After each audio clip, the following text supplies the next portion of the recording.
अगर मैं कहूं कि एक खिड़की आपको दूसरी दुनिया में खींच सकती है, तो क्या आप यकीन करोगे?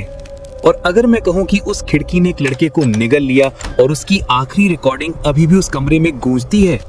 अगर आप ये सुन रहे हैं तो शायद ये कहानी आज आपको भी चुन सकती है, क्योंकि ये सिर्फ कहानी नहीं है, ये 7 बजे वाली खिड़की का बुलावा है। रुद्रपुर का पुराना रेलवे क्वार्टर नंबर 39 कई सालों से खाली पड़ा था। लोग कहते थे कि वहां शाम के 7 बजे के बाद एक खिड़की अपने आप खुल जाती है और अंदर से कोई अजीब सी सरसराहट सुनाई देती है। पर आरव को ऐसी बातों पर यकीन नहीं था। वो सोशल मीडिया क्रिएटर था और उसने हाल ही में एक नया चैनल शुरू किया था, 7 PM स्टोरीज। उसका मकसद था कि वो हर शाम 7 बजे एक नई डरावनी सच्ची कहानी बताए। एक दिन उसने सोचा, अगर क्वार्टर नंबर 39 का सच रिकॉर्ड कर पाऊं तो ये चैनल का सबसे खतरनाक एपिसोड होगा। वो अपनी कैमरा किट लेकर शाम 6:20 पर वहां पहुंचा। धूप ढल चुकी थी और पेड़ों की परछाइयां जमीन पर मकड़ी जैसे फैल रही थी। क्वार्टर की हालत बहुत खराब थी। टूटी छतें, काई लगी दीवारें और बीचों बीच एक बड़ी खिड़की, वही 7 बजे वाली खिड़की। आरव ने सेटअप लगाया और कैमरा ऑन किया। दोस्तों, आज हम इस खिड़की का सच रिकॉर्ड करेंगे, कहते हुए वो खुद भी थोड़ा नर्वस लग रहा था। जैसे जैसे समय करीब आ रहा था, हवा और भी ठंडी होती जा रही थी। 6:55 पर उसे लगा जैसे कमरे के अंदर कोई चला हो। पैर घसीटने जैसी आवाज, शर शर।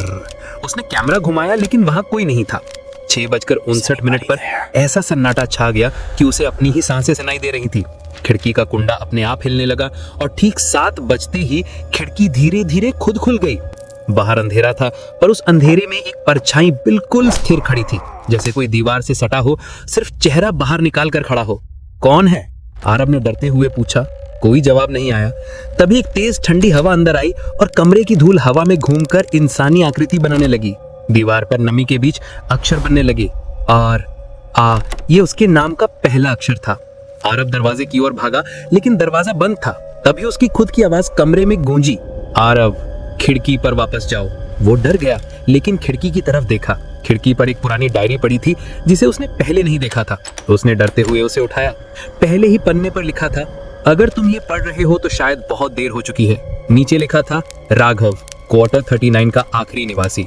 डायरी के आखिरी पन्ने में राघव ने लिखा था कि शाम 7 बजे ये खिड़की एक दूसरी दुनिया का दरवाजा बन जाती है और जो भी उस वक्त इस खिड़की को देख लेता है उसकी परछाई उससे अलग हो जाती है और बिना परछाई वाला इंसान जिंदा नहीं रहता, वो इस जगह का हिस्सा बन जाता है। आरव ने नीचे देखा, उसकी अपनी परछाई गायब थी। अचानक वही काली परछाई कमरे में उतर आई। उसका चेहरा नहीं था, बस एक काली खाली गुफा जैसा चेहरा। वो धीरे धीरे आरव की तरफ बढ़ने लगी। हर कदम के साथ कमरे की हवा भारी हो रही थी। दीवारें पिघलती सी लगने लगी। परछाई ने आरव की तरफ हाथ बढ़ाया और उसी पल आरव ने महसूस किया कि उसका शरीर सुन्न हो रहा है। वो भागकर क्वार्टर के बीच वाले कमरे में पहुंचा।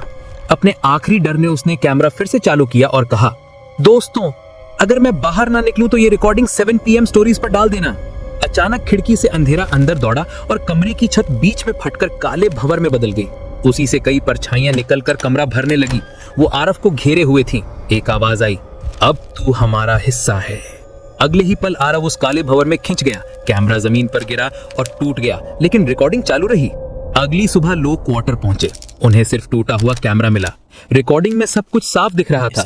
खुद ब खुद खुलती खिड़की, काली आकृतियां और अंत में अंधेरे में खिंचता हुआ आरव।